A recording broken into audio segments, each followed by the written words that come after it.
इन सबसे पहले बात कर रहे हैं संसद में आज खत्म हुए मॉनसून सत्र की।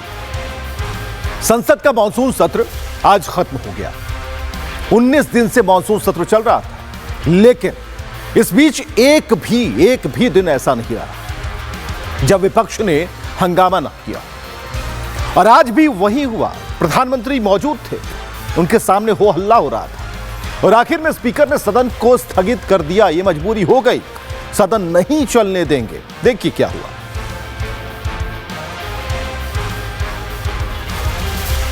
तो लोकसभा के स्थगन के बाद सरकार की तरफ से संसदीय कार्य मंत्री किरण रिजिजू ने मोर्चा संभाला। उन्होंने डंके की चोट पर विपक्ष को इसके लिए जिम्मेदार ठहराया। सुनिए क्या कहा। ये पहली बार है जहां ऑपोजिशन डिस्कशन से भाग रहे थे।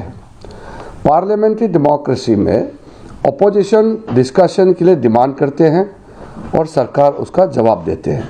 ये तरीका होता है क्योंकि लोगों ने हमको चुना देश सेवा के लिए, समाज सेवा के लिए। ऑपोजिशन सरकार से जवाब मांगता है और सरकार जवाब देना ही होता है पार्लियामेंट के अंदर में। तो पहली बार ये दृश्य देखने को मिला कि सरकार खुद कह रहे हैं कि हम डिस्कशन चाहते हैं और ऑपोजिशन बहाना बना करके डिस्कशन से भाग रहे हैं। तो ये लोकतंत्र के लिए, विशेष करके संसदीय लोकतंत्र के लिए ठीक नहीं है। प्रेसिडेंशियल फॉर्म ऑफ गवर्नमेंट में तो लेजिस्लेचर अलग है, एग्जीक्यूटिव अलग है और लेजिस्लेचर में सिर्फ आपस में डिबेट डिस्कशन होते हैं।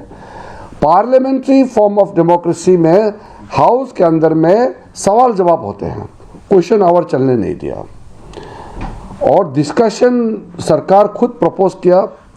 ऑपोजिशन डिस्कशन से भाग रहे, बोलते हैं कि डिस्कशन सुनेंगे नहीं, मंत्री का जवाब नहीं सुनेंगे। ये पहले के मुकाबले ये नया चीज मुझे देखने को मिला, ये कल्पना से बाहर है। तो संसदीय कार्य मंत्री किरण रिजिजू को आप सुन पा रहे थे। ये आरोप हवा हवाई नहीं है, ये हवा हवाई बात नहीं है। पिछले 19 दिन से यह घटनाक्रम इसी तरह से चल रहा है। कांग्रेस नेताओं का रूटीन बन चुका था, सवेरे उठो, संसद आओ, हंगामा करो और फिर घर जाकर सो जाओ और अगले दिन फिर यही रिपीट। सो उठ जाओ, पोस्टर ले लो, हंगामा करो, चलता रहा। अब जो पिछले 18 दिन किया वो आखिरी दिन कैसे बदल जाता है। तो 19वें दिन भी विपक्ष तयशुदा एजेंडे के तहत संसद पहुंचा और हंगामा शुरू कर दिया। देखिए यही हो रहा था 19वां दिन।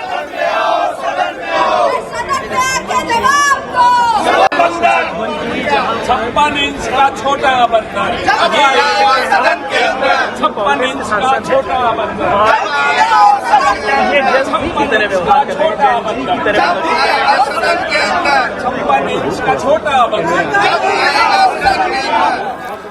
घोर नौटंकी कांग्रेस की आपने देखी, पूरे देश ने देखी कि नौटंकी किसे कहते हैं। अगर कहीं किसी को नाटक करवाना हो, नाटक का मंचन करवाना हो, इंटरटेन होना है तो कांग्रेस के इन नेताओं को बुला लीजिएगा, बढ़िया मजमा खड़ा करते हैं। और इस हंगामे की वजह से सदन नहीं चल पाया। यही हंगामा चल रहा था। सरकार ने इसका ठीकरा फोड़ा विपक्ष पर, क्योंकि ये तो पूरे देश ने देखा कि कांग्रेस की अगुवाई में विपक्ष ने लोकसभा हो या फिर राज्यसभा कार्यवाही नहीं चलने दी। इसलिए बीजेपी के कई नेताओं ने राहुल गांधी पर निशाना साधा। मॉनसून सत्र संसद का एक नेता के अहंकार, अनुशासनहीनता और उद्दंडता की भेंट चढ़ गया। जो वो सदन को 10 दिन से नहीं चलने दे रहे हैं, जब माननीय गृह मंत्री जी बहस के लिए तैयार हैं तो कहते हैं उनकी बात को सुनना क्या। इसे क्या कहा जाए। राहुल गांधी, आपकी उद्दंडता से देश की राजनीति नहीं चलेगी। मूर्खतापूर्ण कमेंट है, मैं उसको कोट करना चाहता हूं। अगर उन्होंने गोली चलाने का आदेश दिया है तो त्यागपत्र दें, और नहीं दिया है तो अयोग्य नालायक मंत्री हैं तब त्यागपत्र दें। क्या राहुल गांधी, गवर्नेंस की आपको बेसिक समझदारी नहीं है क्या? कभी गृह मंत्री के आदेश से गोली चलती है क्या? तो रविशंकर प्रसाद कई सवालों के साथ सामने आए, लेकिन नौटंकी की बात हम कर रहे हैं। ये कांग्रेस की नौटंकी पूरे देश ने देखी, बार बार हम भी दिखा रहे हैं, देखते रहिए। ये देखिए, ये मुख्य विपक्षी पार्टी है जो कि बीजेपी से टक्कर लेती है, नौटंकी में माहिर है और कैसे सदन का वक्त भी बर्बाद कर रही थी। लेकिन नुकसान किसका हुआ? आपका, हमारा, क्योंकि यह संसद फ्री में थोड़ी ना चलती है। आप माचिस खरीदने से लेकर कमाई करने पर जो इनकम टैक्स देते हैं, उस खर्चे से चलती है संसद, सरकार, नेता, मंत्री, सब के सब। लेकिन उस पैसे का क्या हुआ? करोड़ों करोड़ों हंगामे की भेंट चढ़ गए। और इस मानसून सत्र में विपक्ष के इस अड़ियल रवैये की वजह से कितना नुकसान हो गया पता है आपको? रिपोर्ट देखिए।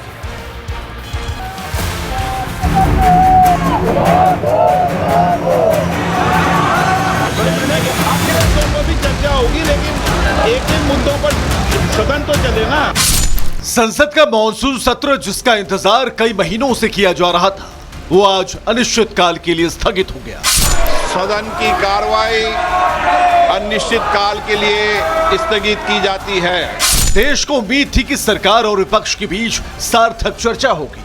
हालिया देश ने जिन मुद्दों को देखा और महसूस किया, उस पर ठोस फैसले लिए जाएंगे।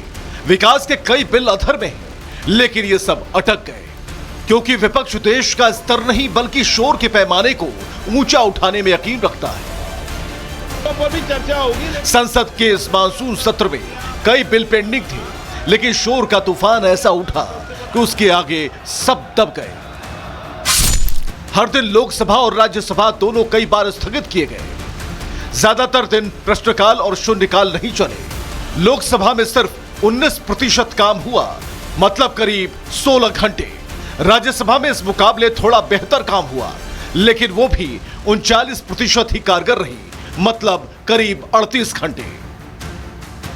यानी जनता के टैक्स की मोटी कमाई शोर शराबे में बर्बाद हो गई। और जिम्मेदारी किसकी? किसी की नहीं। जनता के मुद्दे उठाने के नाम पर सदन को न चलने देने का जवाब कौन देगा? सरकार की तरफ से संसदीय मंत्री किरण रिजिजू ने दो टूक कहा कि सरकार हर तरह की चर्चा के लिए पहले दिन से तैयार है, लेकिन विपक्ष ने चर्चा के बजाय हंगामे का रास्ता चुना। ऑपोजिशन सरकार से जवाब मांगता है और सरकार जवाब देना ही होता है पार्लियामेंट के अंदर में। तो पहली बार ये दृश्य देखने को मिला कि सरकार खुद कह रहे हैं कि हम डिस्कशन चाहते हैं और ऑपोजिशन बहाना बना करके डिस्कशन से भाग रहे हैं। उधर विपक्ष का कहना है कि सरकार सदन में जवाब देने से बच रही है, इसलिए ये हो हंगामा होता रहा। इस सेशन से मेरा आकलन है कि कहीं ना कहीं देश में मैसेज गया है कि जो भारतीय जनता पार्टी की सरकार है वह इतनी अहंकारी सरकार है। ना उन्होंने कोई आस्था से जुड़ा हुआ मुद्दा माना, जो देश की आस्था से जुड़ा हुआ मुद्दा है, और ना उन्होंने युवाओं से जुड़े हुए मुद्दे को कोई तवज्जो देने का कार्य किया। लेकिन इस सियासी रस्साकशी में पैसा तो जनता का लगा ना, करोड़ों लगे। एक अनुमान के मुताबिक संसद अगर 6 घंटे चले तो 9 करोड़ का खर्चा आता है। इस हिसाब से 1 घंटे का खर्च हुआ तकरीबन 1.5 करोड़ रुपए। मतलब हर मिनट संसद में चर्चा पर आपके टैक्स की रकम का 2.5 लाख खर्च होता है। और मॉनसून सत्र में कुल 12 बिल पारित हुए जिन पर चर्चा होनी चाहिए थी, लेकिन चर्चा हो पाई केवल एक बिल पर, परीक्षा संशोधन अधिनियम पर। लेकिन इसके लिए जिम्मेदार कौन? माननीय नेता प्रतिपक्ष, जो सिर्फ यही कहते रह गए कि अगर गृह मंत्री आकर सदन में बोलेंगे तभी बात होगी, वरना नहीं होगी। अरे सरकार की तरफ से मुखिया है तो संसदीय कार्य मंत्री, और जो मंत्री हैं उनका काम तो यही है। तो किरण रिजिजू तो हर वक्त मौजूद थे। सरकार ने विपक्ष से कई बार अपील की, चर्चा कीजिए, बिल पेंडिंग है। लेकिन मजाल है कि राहुल अपनी बात से हिले हों। वो तो अड़े रहे, जमे रहे अपनी बात पर। वो कहते रहे चर्चा होनी चाहिए, गृह मंत्री को बुलाइए, और अंगद के पैर के समान ऐसे खूंटा गाड़ा कि रांची तक नहीं जा पाए। और ये बात और है कि वहां जाते तो कहते भी किसके खिलाफ झंडा बुलंद करते। वहां तो सब अपने हैं, सीएम भी अपना, मंत्री भी अपना। पराए तो केवल छात्र थे जो बैठे थे भूखे प्यासे। ये वाले तो बेचारे बीच बीच में जाकर बर्गर भी नहीं खा पाते। असली छात्र है ना, दिखावटी नहीं है, क्योंकि रांची के मामले में दिखावे का जिम्मा राहुल गांधी ने ले रखा था। और इसी बात पर बीजेपी ने राहुल को बुरी तरह घेरा। देखिए, चोर है, उसमें हिम्मत नहीं है, करोड़ों रुपया कमाता है झारखंड से, यहाँ कांग्रेस पार्टी को चलाता है। कांग्रेस में कोई सरकार नहीं है। हमारे झारखंड के बच्चों का भविष्य 7 साल से इसने बर्बाद कर दिया है और वो चोर है और उसके दिमाग में जो है जिन्ना की आत्मा घुसी हुई है। देश को तोड़ना चाहता है, हमारे बच्चों के भविष्य को 7 साल से बर्बाद कर दिया है। वहां से पैसा लूट कर आता है, कांग्रेस पार्टी को चलाता है। उनमें इतनी हिम्मत और हैसियत नहीं है कि सरकार से समर्थन वापस ले। तोड़ने वाली ताकत के साथ जो है वो प्रधानमंत्री आवास का घेराव करने आ जाता है। हिम्मत है तो वो झारखंड में सरकार से समर्थन क्यों नहीं वापस ले रहा है? वो जिन्ना का जो है असली वारिस यदि कोई है तो राहुल गांधी है।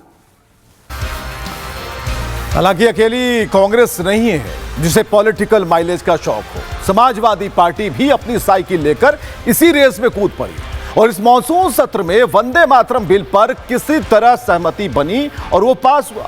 इसके बाद राष्ट्रगीत यानी वंदे मातरम को भी राष्ट्रगान जैसा ही सम्मान दिए जाने का कानून बन गया। आज जब सदन स्थगित हुआ तो वंदे मातरम का गान हुआ, पूरा वंदे मातरम, छोटा वाला वर्जन नहीं। और यही इस नियम के तहत तय किया गया था।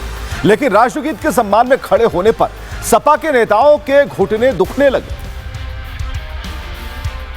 दुनिया भर में जितने भी राष्ट्रीय गान हैं सब हैं वो 1 मिनट के आसपास के होते हैं। वंदे मातरम ठीक है, बहुत जितना पहले था वो सबको याद भी था, ये तो किसी आदमी को याद ही नहीं पूरा। लेकिन इसके जब गाते समय हैं तो इस बिल्कुल अटेंशन की हालत में खड़ा होना पड़ता है। तमाम लोग इतनी देर तक अटेंशन खड़े होने में दिक्कत होती है।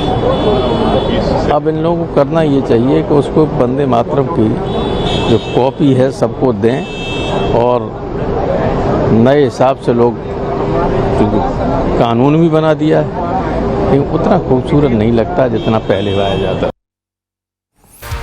बिल्कुल सही है। करत करत अभ्यास थे जड़मत होत सुजान, रसरी आवत जात है सिल पर पड़त निशान।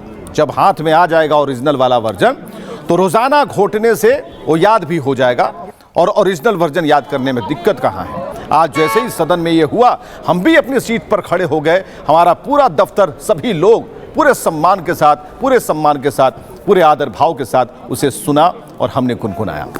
लेकिन यही घुटने तब बराबर चलते हैं जब संसद परिसर में सनातन का मजाक उड़ाना हो, राम मंदिर की आड़ लेकर संतों का अपमान करने के लिए 3rd क्लास नौटंकी करनी, चढ़ावा चोरी की ढाल के पीछे रहकर राम के नाम पर हमला करना हो। समाजवादी पार्टी ने पूरे मॉनसून सत्र में सिवाय राम मंदिर के और कोई मुद्दा नहीं उठाया। राम मंदिर चढ़ावा चोरी, राम मंदिर चढ़ावा चोरी। अचानक छात्रों की आवाज दब गई और उसकी जगह ले ली इस घटिया खेल ने। लेकिन बीजेपी नेताओं ने इस पर सपा का भ्रम भी क्लियर कर दिया। जो डकैत हैं वो चोर ढूंढ रहे हैं और कांग्रेस को और सपा को तो अयोध्या का नाम नहीं लेना चाहिए, क्योंकि ये लोग राम विरोधी पार्टियां हैं। मंदिर हमारा है, चंदा हमने दिया है, तो इस प्रकार का अनगल प्रकलाप करके और पूरे लोकतंत्र की हत्या करना, पूरा सत्र न चलने देना, इससे बुरा विपक्ष हमने कभी नहीं देखा। आपको लग रहा है ये मुद्दा जो है आगे भी बढ़ेगा, क्योंकि चंदा चोरी का मुद्दा उत्तर प्रदेश में इसका कोई मतलब नहीं है।